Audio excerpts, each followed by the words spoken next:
Hello everyone, welcome back to Shajil sir classes. और कैसे हैं आप लोग? मुझे पूरी उम्मीद है आप लोग बहुत बढ़िया होंगे, बहुत अच्छे होंगे, पढ़ाई कर रहे होंगे घर पे। अब टॉपिक स्टार्ट करने से पहले आपको एक काम करना है। क्या काम करना है कि चैनल को सब्सक्राइब कर लें और बेल आइकन को भी दबा दें। तो चलिए अब टॉपिक अपना स्टार्ट करते हैं। बेटा अब हम एक नया टॉपिक स्टार्ट करने वाले हैं जिसका नाम है coordinate covalent bond. Covalent bond तो समझ में आ गया होगा, आ गया ना समझ में एकदम? ठीक है ना। अब समझो कि कोऑर्डिनेट कोवैलेंट बॉन्ड क्या होता है। तो पहले मुझे ये बताओ कि कोवैलेंट बॉन्ड क्या होता है। तुम जानते हो, कहोगे सर वो बॉन्ड जो म्यूचुअल शेयरिंग ऑफ इलेक्ट्रॉन से बनता है वो कोवैलेंट बॉन्ड। बिल्कुल सही, शाबाश। अब सुनो कोऑर्डिनेट कोवैलेंट बॉन्ड क्या होता है, तो इसको तुम लिखो पहले। The special type of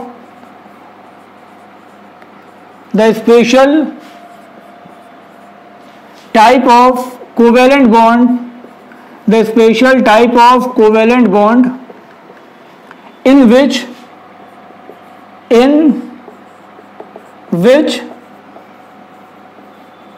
shared pair of electron come from one atom। तो याद रखो वो स्पेशल टाइप का कोवेलेंट बॉन्ड जिसमें जो शेयर्ड पेयर है वो दोनों इलेक्ट्रॉन, पूरा पेयर जो होगा एक ही एटम की तरफ से आएगा, उसी बॉन्ड को हम क्या बोलते हैं? Is called coordinate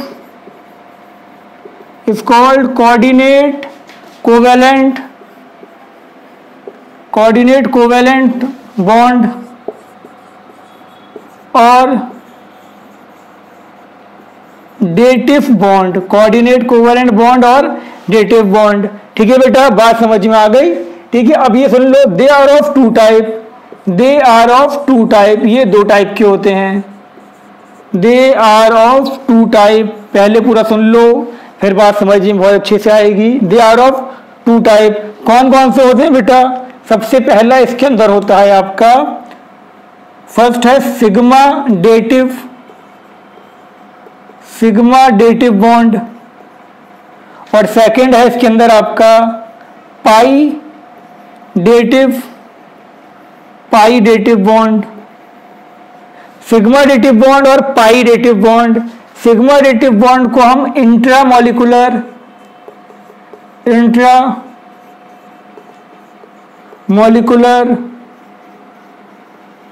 coordinate bond भी बोलते हैं, इंट्रामॉलिक्यूलर कोऑर्डिनेट बॉन्ड।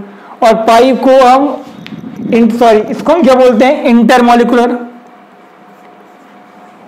इसको हम बोलते हैं intermolecular covalent bond, intermolecular coordinate covalent bond. और जो पाई डेटिव बॉन्ड है उसको हम इंट्रामॉलिक्यूलर कोऑर्डिनेट कोवेलेंट बॉन्ड भी बोलते हैं। बात आगे समझ में आया या नहीं आया? नहीं आया तो कोई बात नहीं, अभी आ जाएगा। ठीक है बेटा, सबसे पहले आपने डेफिनेशन देखनी है। डेफिनेशन क्या था? The special type of covalent bond in which shared pair of electron come from one atom is called coordinate bond. इस बात को पकड़ के रखो। ठीक है, अब एग्जांपल देखेंगे। फिर क्या बताया आपको? ये दो टाइप के होते हैं। अगर इसकी वजह से सिग्मा बॉन्ड बनना है तो वो सिग्मा डेटिव बॉन्ड, और अगर इसकी वजह से पाई बॉन्ड बनना है तो पाई डेटिव बॉन्ड। और सिग्मा डेटिव बॉन्ड का दूसरा नाम क्या था? Intermolecular coordinate covalent bond. और पाई डेटिव बॉन्ड का क्या था? Intramolecular coordinate covalent bond. बात आ गई समझ में? अब देखो कंडीशन क्या थी। कंडीशन फॉर कोऑर्डिनेट बॉन्ड ये समझो। अब इसको अच्छे से समझ लेना, इंपॉर्टेंट है ये भी।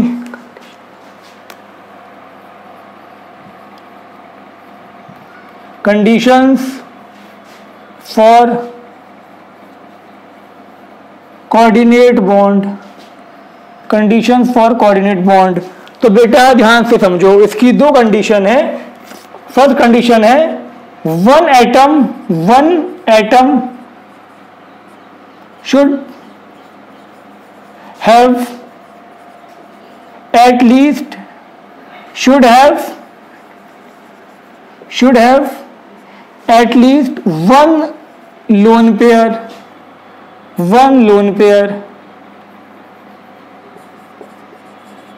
One loan pair of electron. ठीक है बेटा, एक एटम के पास क्या होना चाहिए, एक एटम के पास लोन पेयर होना चाहिए, कम से कम एक होना चाहिए। ठीक है बेटा, clear. They provide pair of electron या it provide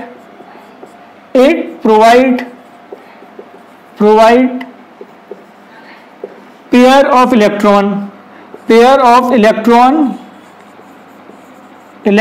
therefore it is known as donor atom। ठीक है बेटा, बात आगे समझ में। एक एटम के पास लोन पेयर होना चाहिए, वही पेयर ऑफ इलेक्ट्रॉन को प्रोवाइड करेगा, वही लोन पेयर को डोनेट करेगा, और जो लोन पेयर को डोनेट करेगा उसको क्या बोलेंगे हम, उसको हम बोलेंगे डोनर एटम। क्लियर हो गई बात एकदम? चलो अच्छी बात है, याद रखना। ठीक है, बात क्लियर हो गई। और एक बात और, donor atom are also known as Lewis. donor atoms are also known as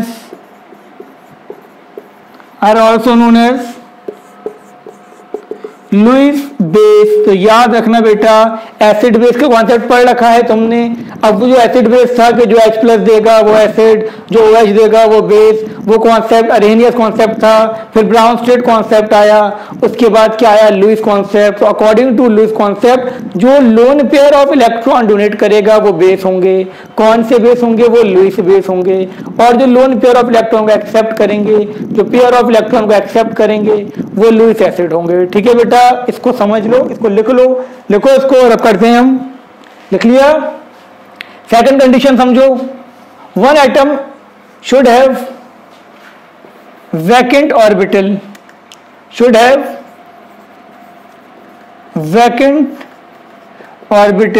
एक एटम के पास वैकेंट ऑर्बिटल होना चाहिए। अब वो वैकेंट ऑर्बिटल चाहे s ऑर्बिटल खाली पड़ा हो, या p ऑर्बिटल खाली हो, या फिर d ऑर्बिटल खाली हो, एक ऑर्बिटल के पास, एक एटम के पास वैकेंट ऑर्बिटल तो होना चाहिए। क्लियर हो गई यहां तक बात बेटा? One atom should have vacant orbital so that they accept pair of electrons, so that it accept lone pair या pair of electron।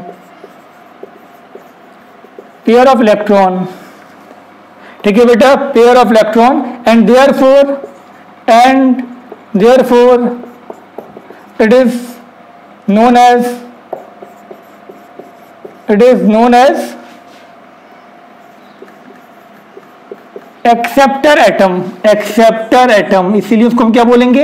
Acceptor atom. जो लोन पेयर को एक्सेप्ट करेगा वो क्या होगा बेटा? वो होगा एक्सेप्टर एटम। बात समझ में आ गई यहां तक बात? नेक्स्ट पॉइंट इसका ये था कि एक्सेप्टर एटम्स आर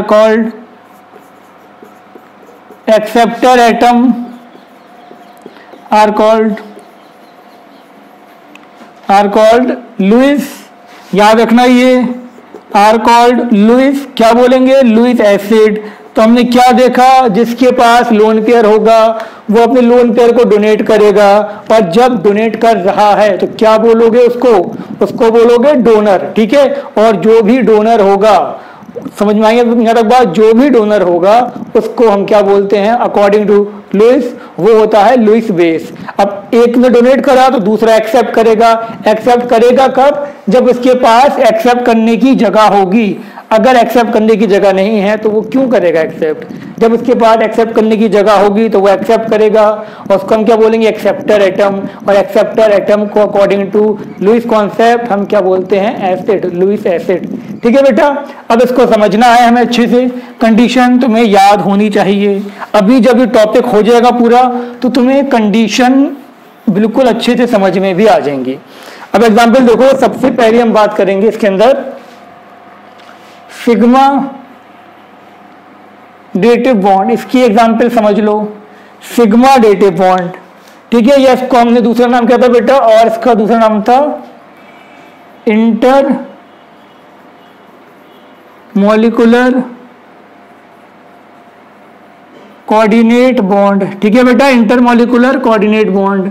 अब इंटरमॉलिक्यूलर का मतलब क्या समझते हो? मतलब दो के बीच में बॉन्ड बनना होगा, दो अलग अलग के बीच में बॉन्ड बन रहा होगा। सबसे पहले ध्यान से देखो बेटा, तुम्हारे पास यहाँ पर है NH3, क्या है जल्दी बताओ, NH3, और यहाँ पर तुम्हें क्या मिल गया? यहाँ तुम्हें मिल गया H+, ठीक है बेटा, यहाँ NH3 है और यहाँ क्या मिल गया आपको? यहाँ मिल गया H+। अब ये बताओ, क्या NH3 का ऑक्टेट पूरा है? क्या उसके पास लोन पेयर है? अब देखो ध्यान से, तुम जानते हो NH3 में क्या था बेटा?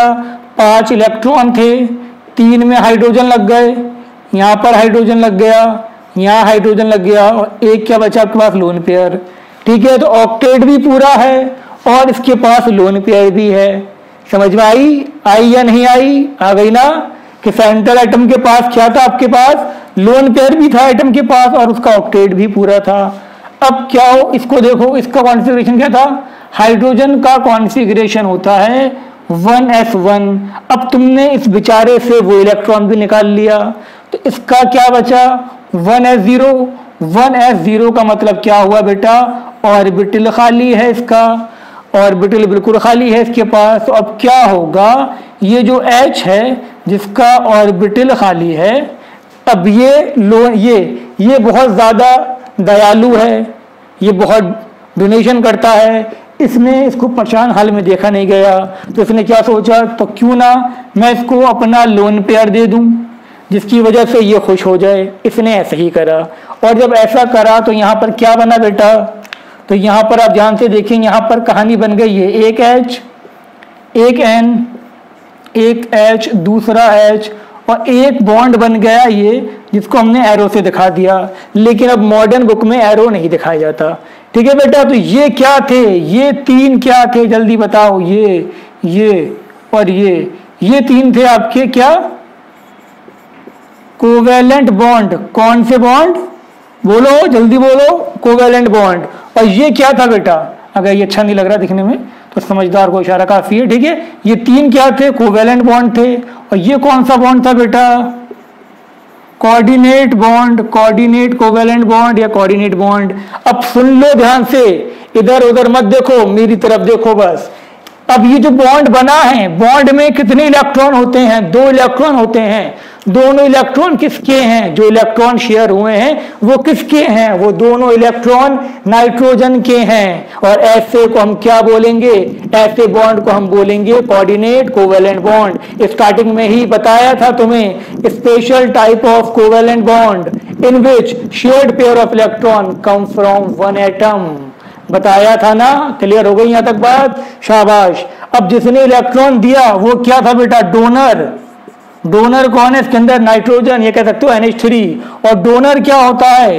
Lewis base. जल्दी बताओ, डोनर को क्या बोलेंगे? Lewis base. याद रखना, लुईस एसिड बेस कॉन्सेप्ट हम आगे पढ़ने वाले हैं, फिलहाल इतना याद रखो, ठीक है। आगे मतलब फिजिकल केमिस्ट्री के अंदर। और ये क्या था? इसने एक्सेप्ट किया, तो ये एक्सेप्टर एटम। और ये क्या था बेटा? ये था आपका लुईस एसिड। क्लियर हो गई यहाँ तक बात? कोई डाउट किसी को? जल्दी बताओ, डाउट है? नहीं है ना? बहुत खुशी की बात। अब एक बात और सुनो मेरी, इसमें ध्यान से देखो, तुम क्या देख पा रहे हो इसके अंदर? अपनी आंखों का इस्तेमाल करो। कर लिया? तुम कहो सर क्या देखें हम इसके अंदर? इसमें बॉन्ड कितने हैं बेटा? बॉन्ड कितने हैं? बॉन्ड है यहाँ पर 3। लोन पेयर कितने हैं सेंट्रल एटम पे? 1। टोटल पेयर कितने हो गए? जल्दी बताओ, टोटल पेयर कितने हो गए? टोटल पेयर तुम्हारे हो गए 4। 4 का मतलब sp3। कोई गलती से पूछ ले तुमसे कि नाइट्रोजन का NH3 में हाइब्रिडाइजेशन क्या था? sp3 था। sp3 1 तुम्हारे पास लोन पेयर, 3 बॉन्ड पेयर, तो क्या होगा? बॉन्ड एंगल क्या होगा? अब ये मत कहना कि हमें नहीं पता। कितना था? 107। बॉन्ड एंगल कितना था बेटा? 107 था ना? बॉन्ड एंगल बता रखा है VSEPR थ्योरी में। अगर सेंट्रल एटम पे 3 बॉन्ड हैं और एक लोन पेयर है तो बॉन्ड एंगल 107 होगा। क्लियर? बहुत अच्छी बात। अब यहां देख लो, जब इसने लोन पेयर को डोनेट कर दिया, अब इसको ध्यान से देखो, बॉन्ड कितने हैं बेटा? बॉन्ड कितने हैं? 4। अब सेंट्रल एटम पे लोन पेयर कितना है? 0। 0 था यार, 1 लिख दिया मैंने। ठीक है बेटा, टोटल पेयर कितने हैं तुम बताओ, कितने हैं टोटल पेयर? टोटल पेयर 4 हैं, तो कितना हाइब्रिडाइजेशन हो गया जल्दी बताओ, खुद बताओ। शाबाश, कितना हो गया? sp3। मुझे पूरी उम्मीद है तुमने बता दिया होगा। ठीक है बेटा, sp3। अब बहुत ध्यान से देख लो, अब 4 के 4 बॉन्ड पेयर हैं, तो इसका बॉन्ड एंगल कितना होगा? बॉन्ड एंगल होगा 109.5, होगा या नहीं होगा? अगर sp3 एटम है और 4 हो गए, चारों बॉन्ड हैं, तो बॉन्ड एंगल क्या था? 109.5। ठीक है। अच्छा, एक बात और सुन लो मेरी ध्यान से, जब भी कोई न्यूट्रल एटम लोन पेयर को डोनेट करेगा, जब भी कोई न्यूट्रल एटम लोन पेयर को डोनेट करेगा, तो उस पर पॉजिटिव चार्ज आएगा। क्यों आएगा? क्योंकि उसने इलेक्ट्रॉन को डोनेट करा है। ठीक है बेटा, नॉट डोनेट, शेयर। जब भी कोई न्यूट्रल है और वो अपने दोनों इलेक्ट्रॉन को शेयर कर रहा है, तो उस पर पॉजिटिव आएगा। इसको तुम कैसे लिख सकते हो? इसको तुम लिख सकते हो NH4+, जिसको हम क्या बोलते हैं? अमोनियम। अमोनियम बोलते हैं, नहीं बोलते हैं? बोलते हैं ना अमोनियम। ठीक है। अब सुन लो कहानी। अमोनिया में नाइट्रोजन का हाइब्रिडाइजेशन क्या था? sp3 था। अमोनियम में नाइट्रोजन का हाइब्रिडाइजेशन क्या है? sp3 है। इससे मुझे ये पता चला कि यहाँ पर इस केस में हाइब्रिडाइजेशन चेंज नहीं होगा। इंपॉर्टेंट क्वेश्चन है। ठीक है बेटा, बॉन्ड एंगल कितना था? 107 था। वहां कितना है बॉन्ड एंगल? 109। तो ये इंपॉर्टेंट पॉइंट है कि जब भी ऐसा प्रोसेस होगा, हाइब्रिडाइजेशन चेंज नहीं होगा, लेकिन बॉन्ड एंगल चेंज होगा। क्या चेंज होगा? बॉन्ड एंगल चेंज होगा। चेंज क्या होगा? बॉन्ड एंगल इंक्रीज होगा। आ गई बात समझ में? बहुत अच्छी बात है। ठीक है, और तो कुछ था ही नहीं हमारे पास। और क्या बताना था आपको? इतना ही काफी है। ठीक है बेटा, अब देखो इधर, ये अब यहां पर अगर Cl- आ जाए, इधर देखो, ये अमोनियम था हमारे पास। अमोनियम को तुमने क्या करा? तुमने अमोनियम और Cl- का रिएक्शन करवा दिया। तो यहां पर क्या बन गया बेटा? ये बन गया अमोनियम क्लोराइड। क्या बन गया? Ammonium chloride, NH4Cl। समझ गए तक बात? अब कोई तुमसे ये पूछ ले कि NH4Cl में कौन कौन से बॉन्ड प्रेजेंट हैं? तो कौन से बॉन्ड प्रेजेंट है NH4Cl में? कोवेलेंट बॉन्ड भी है, कोऑर्डिनेट बॉन्ड भी है, और पॉजिटिव और नेगेटिव के बीच में क्या बनेगा? आयनिक बॉन्ड भी है। तो याद रखना, इसमें कोऑर्डिनेट बॉन्ड भी है, कोवेलेंट बॉन्ड भी है, और आयोनिक बॉन्ड भी है। आ गई बात समझ में? और एक चीज और सुन लो, याद आ गई, हाँ, कि जब भी लोन पेयर H+ को देंगे, किसको देंगे जल्दी बताओ? लोन पेयर जब भी H+ को देंगे, H+ को क्या बोलते हैं हम? H+ को हम बोलते हैं प्रोटॉन। प्रोटॉन बोलते हैं, नहीं बोलते? H+ को ये तरफ कर दे रहा हूं, H+ को हम क्या बोलते हैं? प्रोटॉन। और जब भी प्रोटॉन को हम H+ देंगे, तो उस प्रोसेस का नाम होता है प्रोटोनेशन। नीट में आया हुआ क्वेश्चन है, क्या बोलेंगे उसको? प्रोटोनेशन।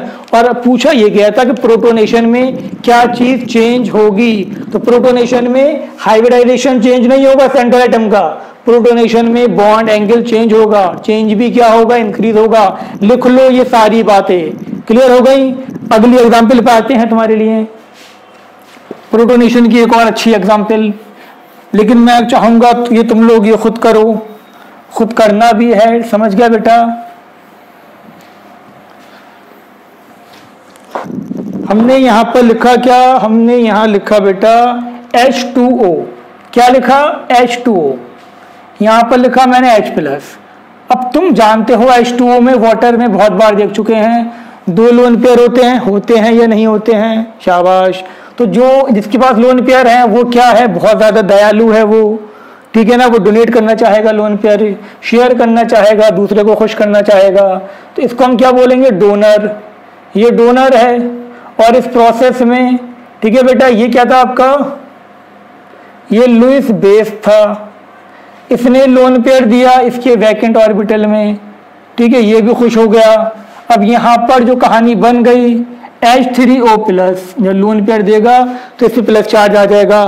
तुम कहोगे सर एक और लोन पेयर है, बिल्कुल है लोन पेयर, एक और लोन पेयर बिल्कुल है, लेकिन वो नहीं देगा, इतना ही प्लस चार्ज उससे झेला नहीं जा रहा है, और कहां से झेलेगा वो? ठीक है बेटा, एक ही को देखिए वो पछता रहा है। हमेशा एक ही दिया जाएगा, एक से ज्यादा लोन पेयर डोनेट नहीं करा जाएगा। अब ध्यान से देखो, H2O के बारे में तुम जानते हो, H2O का जो शेप था वो बैंड था, दो लोन पेयर थे, ठीक है बेटा, दो लोन पेयर, दो बॉन्ड पेयर, हाइब्रिडाइजेशन था sp3, बॉन्ड एंगल था 104.5, बहुत बार बता दिया है ये। अब यहाँ पर क्या बना, यहाँ पर तुम्हारा बना H 3H हो गए। अब टोटल पेयर अब भी 4 हैं, 3 bond 1 lone pair, hybridization sp3। Shape क्या हो गया इसका, पिरामिडल हो गया। इसका क्या था बेटा, इसका बेंट था, पेंट नहीं बेंड, इसका बेंट और एंगुलर और वी शेप, ठीक है बेटा। बॉन्ड एंगल 100 कितना था, 104, यहाँ बॉन्ड एंगल कितना हो गया 107। तो वही चीज जब प्रोटोनेशन होगा तो हाइब्रिडाइजेशन सेम रहेगा, हाइब्रिडाइजेशन में चेंज नहीं होगा, लेकिन बॉन्ड एंगल में क्या होगा आपका चेंज होगा। बॉन्ड एंगल 104 था, कितना हो गया 107 हो गया। समझ में आ गई यहाँ तक बात। और इसका मॉलिक्यूलर स्ट्रक्चर भी चेंज हो जाएगा। क्लियर हो गया, कोई डाउट तो नहीं है ना बेटा। रब कर दें, ये शाबाश, ये रब कर दे रहे हैं, लिख लो इसको। एक एग्जाम्पल तुम और देख लो, चलो कब तुम कह ही रहे हो तो सुन लो ध्यान से। अब देखो बेटा, हमने यहाँ पर लिखा क्या, NH3 लिखा हमने। क्या लिखा बेटा, जल्दी बोलो, NH3। यहाँ लिखा BF3, क्या लिखा, एक NH3 लिखा, एक BF3 लिखा। अब तुम देखो ध्यान से, NH3 को तुम जानते हो, इसमें 3 कोवेलेंट बॉन्ड होंगे और नाइट्रोजन के पास लोन पेयर होगा। BF3 को भी तुम जानते हो या नहीं जानते BF3 को। BF3 के पास 3 F होंगे और एक वैकेंट ऑर्बिटल होगा। अब तुम कहोगे सर ये तो हम नहीं जानते, मुझे पता था। तुम्हारा जवाब यही होने वाला है। तो सुनो ध्यान से, जब तुम BF3 बनाते हो, सेंट्रल एटम क्या है, boron, 1s2 2s2 2p1। Balance shell बनाओ, 2 हैं इसमें। यहाँ कितने हैं ध्यान से देखो, एक है ना, 3 होगा, ये 3 F लगाने हैं मुझे। तो इसके अंदर अब क्या होगा, एक्साइटेशन होगा। और जब एक्साइटेशन होगा, यहाँ पर सुन लो ध्यान से, जब एक्साइटेशन हो गया, 3 में तो इलेक्ट्रॉन है, 3 ऑर्बिटल में इलेक्ट्रॉन है, तो यहाँ पर क्या आ जाएगा तुम्हारा F आ जाएगा हाइब्रिडाइज होने के बाद। यहाँ पर भी F आ जाएगा, यहाँ पर भी F आ जाएगा, लेकिन एक ऑर्बिटल तो खाली बचेगा। समझ में आ गई यहाँ तक बात, एक ऑर्बिटल खाली होगा और इसका ऑक्टेट भी पूरा नहीं है बेचारे का। ऑक्टेट पूरा नहीं है ना इसका, ऑक्टेट भी इसका पूरा नहीं है। सिर्फ कितने हैं, 2 4 6।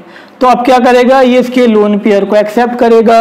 और जब लोन पेयर को एक्सेप्ट करेगा, ये लिख लो, ये मैं रब कर दे रहा हूं, ठीक है बेटा। लोन पेयर को इसने एक्सेप्ट कर लिया। अब लोन पेयर को एक्सेप्ट करने के बाद यहाँ पर जो कहानी बनेगी वो बन जाएगी आपकी NH3 और ये बन गया BF3, ठीक है बेटा। तो यहाँ देखो ध्यान से, ये आपका N, ये H, ये H, ये H, यहाँ पर B, यहाँ पर F, ये F, ये F, ठीक है बेटा। अब इसको देखो, इसका जो हाइब्रिडाइजेशन था वो क्या था, sp3 था, इसका क्या था, sp2 था। अब जब इनमें आपका कोऑर्डिनेट बॉन्ड बन गया, इसका अब भी क्या रहा, आपका sp3 रहा, इसका क्या हो गया, अब इसका भी sp3 हो गया। कैसे हो गया कि 4 बॉन्ड हो गए ना अब, तो अब इसका भी क्या हो गया, हाइब्रिडाइजेशन sp3।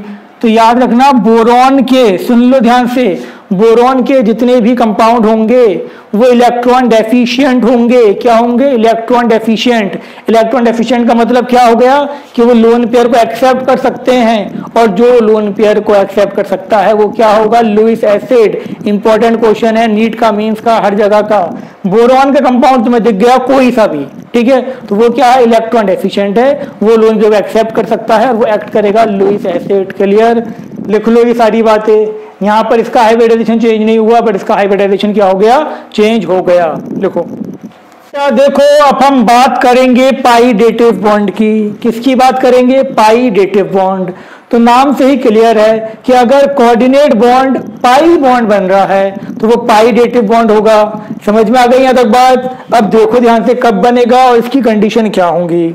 तुम्हें अभी हमने एक एग्जांपल दी थी BF3 की। तो बेटा जी यहाँ ध्यान से देखो, मेरे पास यहाँ मैंने लिया BF3, ये BF3 है, इसके पास एक वैकेंट ऑर्बिटल है ना, है या नहीं है, जल्दी बताओ। अभी बताया था वैकेंट ऑर्बिटल है। और यहाँ पर जो फ्लोरीन है उसके पास तो लोन पेयर है ना, है या नहीं, बिल्कुल है सर, हमें पता है। ऑक्टेट पूरा करोगे। अब सुनो, अब कहानी कुछ ऐसी बने कि बोरॉन ये कहे, फ्लोरीन ये कहे कि बोरॉन मेरे भाई तू किसी और से लोन पेयर मत ले, हम हैं अभी जिंदा, हम अपने लोन पेयर तुझे देंगे, तब जो बॉन्ड बनेगा। बात आई समझ में? अभी इसने लोन पेयर किससे लिया था? किसी दूसरे एटम से लिया था, दूसरे मॉलिक्यूल के एटम से लिया था, नाइट्रोजन से लिया था ना, तो उस केस में जो बना था वो सिग्मा बॉन्ड बना था। लेकिन अब फ्लोरीन ने क्या कहा, नहीं भाई तुझे मेरी कसम है, तू किसी और से इलेक्ट्रॉन नहीं लेगा, मैं तुझे अपने इलेक्ट्रॉन दूंगा। तो इसने अपने इलेक्ट्रॉन दिए, और जब अपने इलेक्ट्रॉन इसने दिए यहाँ पर, तो कहानी क्या बन गई बेटा? कहानी कुछ ऐसी बन गई, कहानी बन गई ये, ठीक है बेटा। तो यहां पर क्या आ गया, पाई बॉन्ड डेवलप हो गया, पाई बॉन्ड कैरेक्टर डेवलप हो गया। अब इसका ऑक्टेट तो पूरा हो गया, लेकिन फ्लोरीन को याद आया कि यार मैं तो दो बॉन्ड बना नहीं सकता, तो मैं तो क्या हो गया, अनस्टेबल हो गया। तो फिर फौरन फ्लोरीन ने अपने इलेक्ट्रॉन खींच लिए, फ्लोरीन ने क्या करा, अपने इलेक्ट्रॉन खींच लिए। फिर दूसरा फ्लोरीन बोला भाई तू फिक्र मत कर, मैं अभी जिंदा हूं, तो दूसरे फ्लोरीन ने इलेक्ट्रॉन दिए, समझ गया बात को? फिर ये भी घबरा गया, फिर तीसरे फ्लोरीन ने अपने इलेक्ट्रॉन दिए, ऐसे ही ये साइकिल पूरी चलती रही, ठीक है बेटा। एक एक बार तीनों ने इलेक्ट्रॉन दिए, तो ये साइकिल पूरी आपकी चलती रही। यहां पर बात आ गई समझ में ये? लेकिन ये परमानेंट इलेक्ट्रॉन नहीं दे सकते, क्योंकि ये दो बॉन्ड बना ही नहीं सकते। अगर ये दो बॉन्ड बनाएंगे तो ये खुद अनस्टेबल हो जाएंगे। तो ये इलेक्ट्रॉन देंगे फिर इलेक्ट्रॉन लेंगे, इलेक्ट्रॉन देंगे फिर इलेक्ट्रॉन लेंगे, ये ऐसे खेल करते रहेंगे। और इसी खेल का जो नाम है वो क्या नाम है, बैक बॉन्डिंग। इसका जो नाम है वो क्या है, बैक बॉन्डिंग। तुम्हें बुक में ये बैक बॉन्डिंग के नाम से ज्यादा मिलेगा, ठीक है बेटा। क्या था, पाई डेटिव बॉन्ड, बैक बॉन्डिंग, और दूसरा क्या था, intra molecular coordinate bond. Intra मतलब विद इन अ मॉलिक्यूल, यहां जो कोऑर्डिनेट बॉन्ड बना वो क्या बना, विद इन अ मॉलिक्यूल बना। अब पहले ये बताओ मुझे कि ये कोऑर्डिनेट बॉन्ड बना या नहीं बना? इसके बाद ऑर्बिटल खाली था, इसने अपने दोनों इलेक्ट्रॉन दे दिए, तो कोऑर्डिनेट बॉन्ड तो बन गया। तो अब सुन लो मेरी बात ध्यान से, एक ही मॉलिक्यूल में अगर ऐसा एटम है जिसके पास लोन पेयर है, और उसी मॉलिक्यूल में एक ऐसा एटम है जिसके पास वैकेंट ऑर्बिटल है, तो वहां पर जो कोऑर्डिनेट बॉन्ड बनेगा, उनकी डोनेशन की वजह से जो कोऑर्डिनेट बॉन्ड बनेगा उसको हम क्या बोलेंगे, उसको हम बोलेंगे क्या बोलेंगे, उसको हम बोलेंगे क्या बोलेंगे, भूल गया मैं, पाई डेटिव बॉन्ड और बैक बॉन्डिंग। समझ में आ गई यहाँ तक बात? एकदम क्लियर है, कोई डाउट तो नहीं?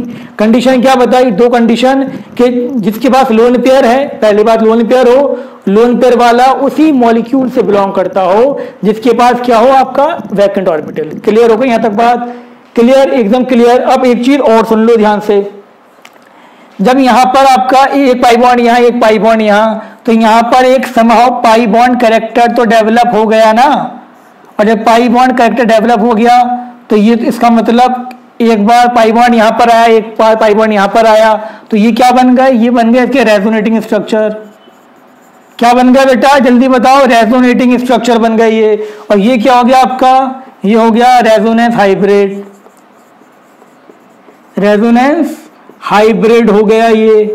आई बात समझ में या नहीं आई? ठीक है ना, एक बार इसने दिए थे, फिर ये घबरा गया, फिर इसने दिए, ये भी घबरा गया, सब घबराते रहे, लेकिन ये साइकिल सी चलती रहेगी। लेकिन ये परमानेंट, हम इसको पाई बॉन्ड काउंट नहीं करते, इसको हम बैक बॉन्डिंग बोलते हैं। इलेक्ट्रॉन देगा फिर लेगा, देगा फिर लेगा। इसका मतलब ये हो गया, अगर इसको दूसरा मिल जाता है ऐसा जो परमानेंटली इसको इलेक्ट्रॉन दे दे, तो ये उससे इलेक्ट्रॉन लेना ज्यादा पसंद करेगा, जैसे हमने देखा था अभी NH3 के केस में। ठीक है बेटा, बात समझ में आ गई? लिखो ये बेटा। अभी समझो कॉन्सेप्ट। देखो ये सब क्या है, जल्दी देखो ध्यान से। एक BF3 है, एक BCl3 है, BBr3, BI3, ये सब क्या थे? ये सब थे लुईस एसिड। अभी बताया था तुम्हें, बताया था या नहीं बताया था? कसम खा के बताओ, बताया था ना अभी, कि अगर बोरॉन का कोई भी मॉलिक्यूल है तो वो इलेक्ट्रॉन डेफिशिएंट है, और जो इलेक्ट्रॉन डेफिशिएंट है वो क्या है, वो है आपका लुईस एसिड। क्लियर? तो ये सब क्या थे बेटा, ये सब थे आपके लुईस एसिड, ये जानते हो अच्छे से। अब एक बात सुन लो मेरी, अब तुमसे पूछा ये जा रहा है कि कौन सा स्ट्रॉन्ग लुईस एसिड है। बहुत इंपॉर्टेंट क्वेश्चन है, आ जाए कंपटीशन में तो फिर ये मत कहना कि बताया नहीं था।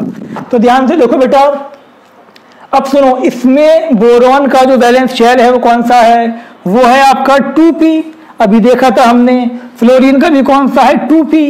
यहाँ बोरॉन का 2p, फ्लोरीन का कौन सा है 3। क्लोरीन का वैलेंशियल तीसरा होता है ना तीसरा। इसका क्या था आपका ये 2p और इसका कितना था 4p था इसका। ठीक है बेटा, इसका क्या था 2p और ये था 5p। ठीक है, क्लियर हो गई यहाँ तक बात। अब ध्यान से देखो, अब ये इसके बहुत पास का रिश्तेदार है, इनका और इनका रिश्ता बहुत क्लोज है, दोनों पास पास हैं। तो ये क्या करता है, ये बहुत आराम से इनकी मदद कर देता है कि भाई ले तू लोन पेयर ले ले। ठीक है बेटा, बात समझ में आ रही है। 2p और 2p शेल दोनों के क्या 2 है, दोनों पास पास होंगे तो वो क्या होगा, पास होने की वजह से, बॉन्ड लेंथ कम होने की वजह से आराम से वो अपने इलेक्ट्रॉन दे देगा। आ गई बात समझ में। इसने क्या करा, आराम से अपने इलेक्ट्रॉन्स को दे दिए। लेकिन यहाँ पर क्या होगा, दूर का रिश्ता हो गया और दूर के रिश्ते में कोई इतना नहीं सोचता, लेकिन फिर भी Cl थोड़ा बहुत सोच लेता है। Cl ने भी अपने इलेक्ट्रॉन दे दिए, बट इसका जो डोनेशन था वो F की तरह अच्छा नहीं था। बहुत अच्छा तो F का भी नहीं था, लेकिन इसका F की तरह भी अच्छा नहीं था। ठीक है बेटा। फिर Br ने कहा भाई तू कौन है, हम तुझे नहीं जानते। तो यहाँ पर बैक बॉन्डिंग ना के बराबर होती है और वहां तो ना होती है बिल्कुल।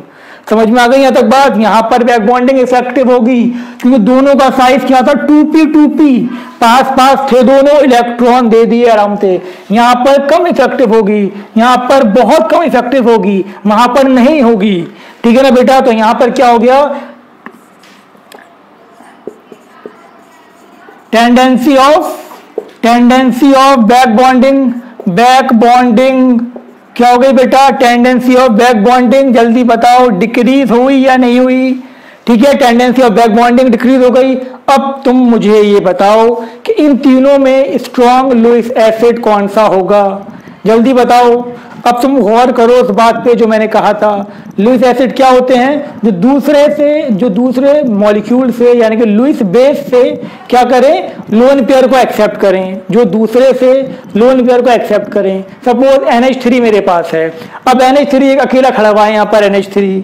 अब NH3 कह रहा है कि बताओ भाई लोगों, मेरा इलेक्ट्रॉन किसको चाहिए, मेरा इलेक्ट्रॉन पेयर किसको चाहिए। तो ध्यान से देखो, यहाँ पर फ्लोरीन अपने इलेक्ट्रॉन के साथ खेल करता रहेगा, कभी देगा कभी लेगा, यानी कि हर टाइम इसका ऑर्बिटल खाली नहीं होगा, कुछ टाइम खाली होगा, कुछ टाइम खाली नहीं होगा। सेम चीज यहाँ पर भी बैक बॉन्डिंग होगी, तो यहाँ पर किसी टाइम फिल होगा, किसी टाइम ऑर्बिटल खाली होगा, यहाँ पर भी किसी टाइम फिल, किसी टाइम ऑर्बिटल खाली।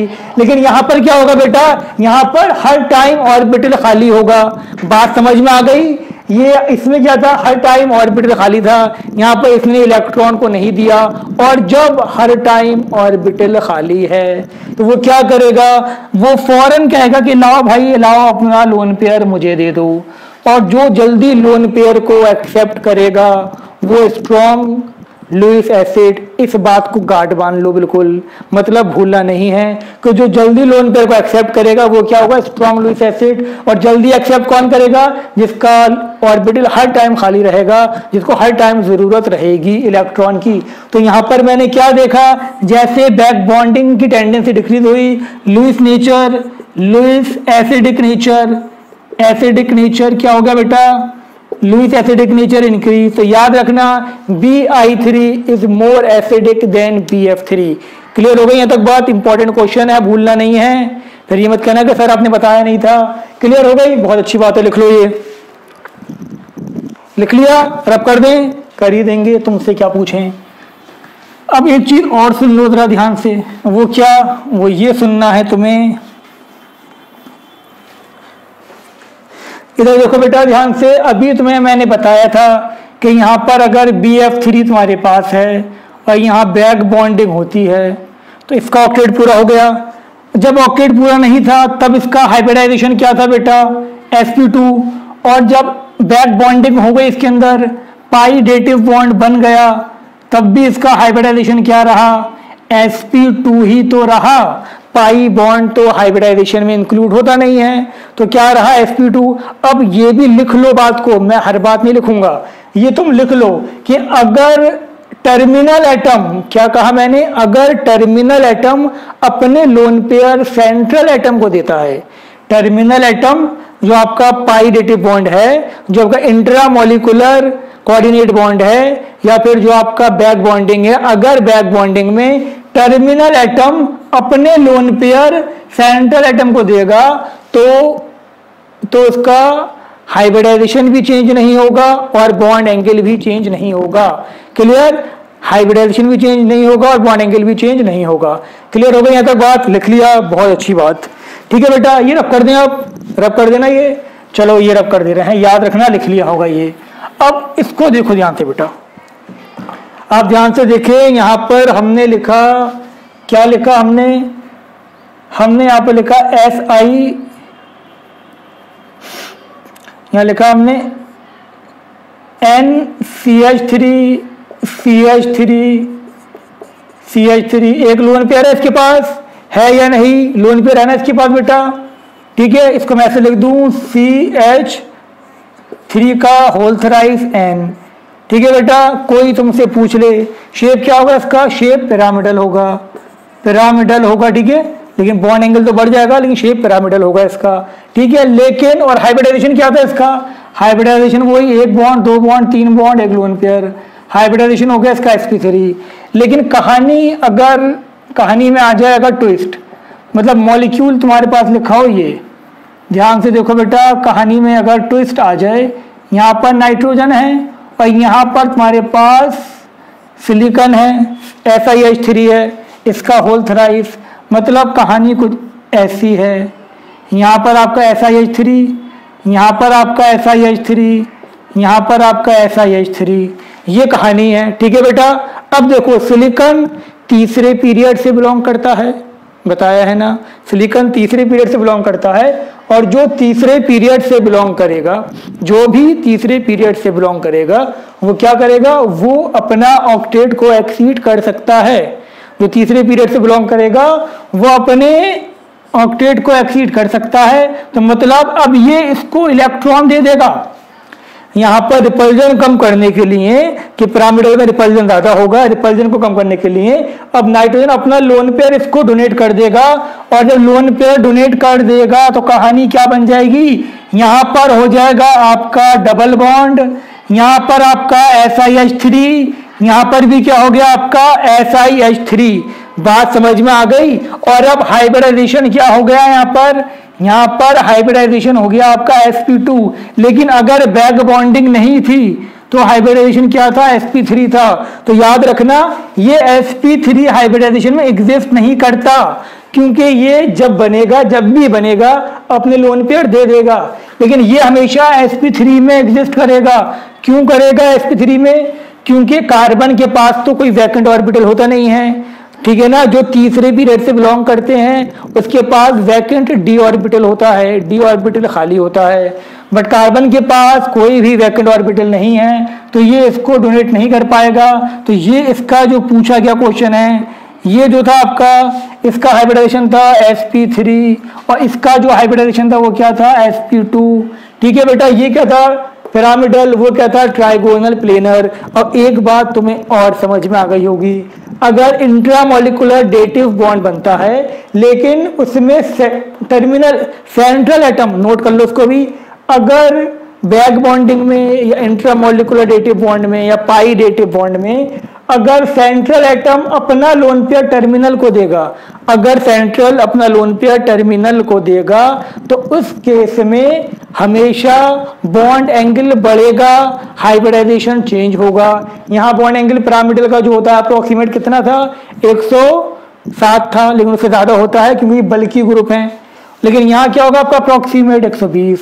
तो मैंने क्या कहा, मैंने पहले ये कहा था कि अगर, जैसे हमने BF3 में देखा था, अगर टर्मिनल एटम, एक ही मॉलिक्यूल में टर्मिनल एटम अपना लोन पेयर सेंट्रल को देगा तो हाइब्रिडाइजेशन भी चेंज नहीं होगा, स्ट्रक्चर भी चेंज नहीं होगा, बॉन्ड एंगल भी ना के बराबर चेंज होगा। क्लियर? लेकिन अगर आपका बैक बॉन्डिंग में सेंट्रल एटम अपना लोन पेयर टर्मिनल को देगा, सेंट्रल एटम अपना लोन पेयर टर्मिनल को देगा, तो वहां पर क्या होगा बेटा, वहां पर बॉन्ड एंगल भी चेंज होगा, हाइब्रिडाइजेशन भी चेंज होगा, और बॉन्ड एंगल क्या होगा, इंक्रीज होगा।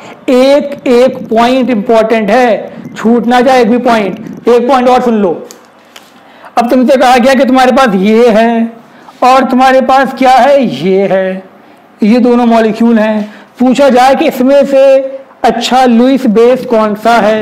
अब लुईस बेस कौन सा अच्छा होगा, सुन लो ध्यान से, जो अपने लोन पेयर दूसरे एटम को देगा, दूसरे मॉलिक्यूल को देगा, जो अपना लोन पेयर दूसरे मॉलिक्यूल को देगा वो स्ट्रॉन्ग लुईस बेस।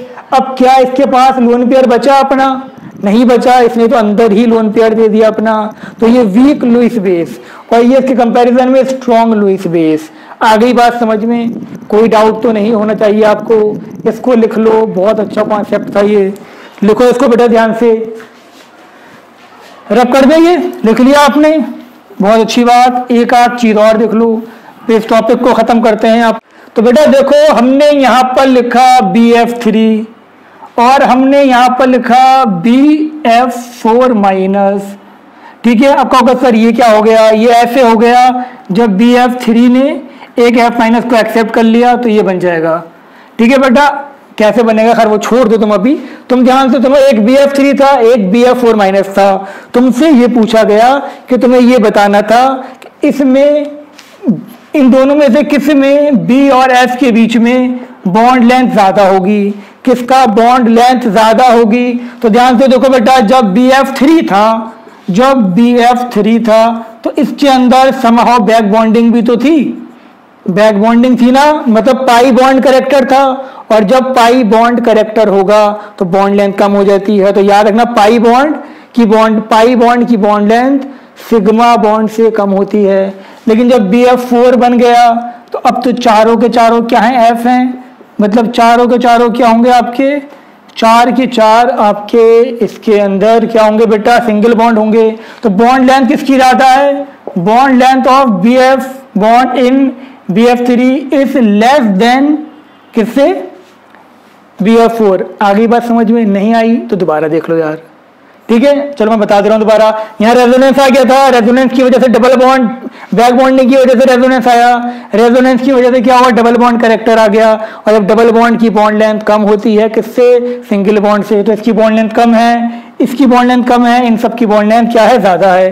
क्लियर। अगला क्वेश्चन, किसका बॉन्ड ऑर्डर ज्यादा है, तो बॉन्ड ऑर्डर किसका ज्यादा है, बॉन्ड लेंथ इसकी कम थी लेकिन बॉन्ड ऑर्डर क्या था, इसका ज्यादा था, ठीक। इसके बॉन्ड ऑर्डर से यहाँ 1 से ज्यादा था, वो 1 था। क्लियर है बेटा। बॉन्ड ऑर्डर मतलब जो दो आइटम्स के बीच में निकालते हैं, इस BF के, इस BF के, ठीक है बेटा। और नेक्स्ट पॉइंट, हाइब्रिडाइजेशन। यहाँ पर हाइब्रिडाइजेशन वही था sp2, बट यहाँ पर क्या हो गया, हाइब्रिडाइजेशन sp3 हो गया। इतनी बात समझ में आ गई आपके, कोई डाउट तो नहीं है बेटा, क्लियर। लिख लो ये ऐसी। और देखो तुम ध्यान से, यहां पर आप ध्यान से देखें एक चीज, हमने लिखा यहां पर आपका क्या लिखा, हमने यहां पर लिखा BOH होल थ्राइस, और यहां लिखा मैंने BOH होल 4 पे माइनस, ठीक है बेटा। सेम कहानी, यहां पर क्या था, OH, ये बोरिक एसिड होता है, कौन सा एसिड, बोरिक एसिड, और यहां पर 4 के 4 आपके OH थे, ठीक है बेटा। सेम कहानी, यहां पर ये लोन पेयर को डोनेट कर देगा तो यहाँ पर डबल बॉन्ड कैरेक्टर आ जाएगा, ठीक है। यहाँ पर भी क्या होगा, आपका बैक बॉन्डिंग हो जाएगी, बैक बॉन्डिंग की वजह से बॉन्ड लेंथ कम हो गई, बॉन्ड ऑर्डर बढ़ गया और बॉन्ड डिसोसिएशन एनर्जी भी बढ़ गई। क्लियर हो गई यहाँ तक बात, लिख लो ये बेटा। मुझे पूरी उम्मीद है कि आपको आज का टॉपिक समझ में आ गया होगा। नोट्स जरूर बना लेना और रिवीजन कर लेना, रिवीजन कर लोगे तो तुम्हारा ही फायदा है। समझ में आ गई यहाँ तक बात, नोट जरूर बनाओ और जो डाउट हो वो मुझसे पूछ लेना बाद में, ठीक है बेटा। तब तक के लिए टाटा बाय बाय, अल्लाह हाफिज।